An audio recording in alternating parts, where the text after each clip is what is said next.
Bueno, Raúl, partido contra Cabrera, novena jornada de Liga. Partido contra Cabrera, donde éramos dos equipos de arriba.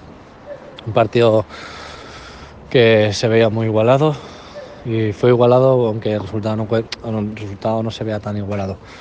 Pero bueno, empezamos la primera parte muy bien, presionando arriba, cogiendo todo el medio campo nuestro, teniendo poquitas ocasiones, pero tuvimos las ocasiones tuvimos.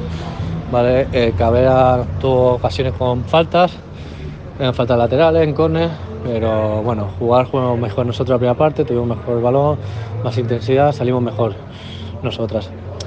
Bueno, y nos vamos con el 1-0, nos vamos a media parte casi, y en el 45 una falta a la altura del banquillo, que chutan de muy lejos, pero bueno, va a las cuadras, da caso de que va a las cuadras y bueno, nos empata, justo nos empatan, pinta el final de la primera parte.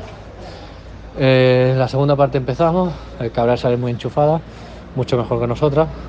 Intentamos ver un lado a otro rápido y mover el balón para que no lleguemos a las ayudas. Y bueno, y se encuentran con el gol, el gol que perdemos ahí una pérdida, nos meten el gol 2-1.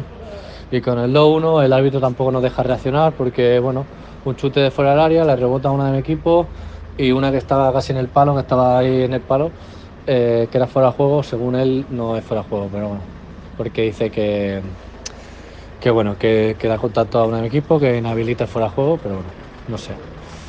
Y ahí 3-1, pues gracias al árbitro nos hundimos un poquillo y bueno, aún metemos el 3-2 y justamente nos metemos el 3-2, nos metemos el 4-2 y no nos dejan reaccionar.